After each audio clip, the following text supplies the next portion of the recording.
आमच्या जरंगे पाटलांना काही झालं तर आम्ही नाही सोडणार कोणाला.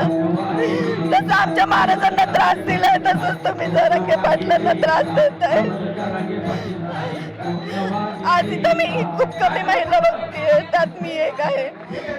आता डॉक्टर पण आले तर त्यांना बघण्यासाठी किती वेळ थांबली इथं. जसं त्यांनी काही खाल्लं नाही तसं मी पण सकाळपासून काहीच खाल्लेलं नाही. फक्त त्यांना एकदा बघायचं होतं मला. चार दिवस झाले तुम्ही दोघं. दादांसाठी कृपया करून जास्त करून दादा हाल करू नका. लवकरात लवकर आरक्षण देऊन टाका. पहा तुम्ही कसं हाल चाललंय ते. सगळ्या महाराष्ट्राला कळलं पाहिजे इतकं हाल केलं दादांचं. माझी कळकळीची विनंती मंत्र्याला, प्लीज हाल करू नका दादांचं. जेवढ्या लवकरात लवकर आरक्षण देऊन टाका, ही माझी विनंती आहे. कुठून आलाय, कधीपासून आलाय?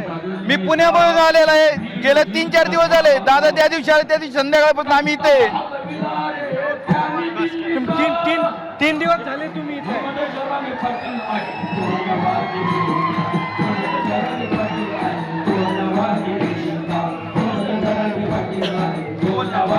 आपण जर या ठिकाणी बघितलं तर हे कुटुंब जे आहे ते पुण्यावरून आलेलं आहे. जरांगे पाटलांची हालत पाहून त्यांच्या डोळ्यामध्ये अश्रू आलेले आहेत. आज सकाळपासून ते भेटीसाठी या ठिकाणी थांबून आहेत. मात्र त्यांच्याकडे पाहिल्यानंतर, त्यांची परिस्थिती पाहिल्यानंतर त्यांच्या डोळ्यामध्ये अश्रू आलेत. कॅमेरामॅन आदर्श कटकेसह सागरवाड, साम टीव्ही, मुंबई. आता isakal.com आहे देशातील नंबर 1 ची मराठी न्यूज वेबसाईट. प्रत्येक अपडेटसाठी isakal.com ला नक्की भेट द्या.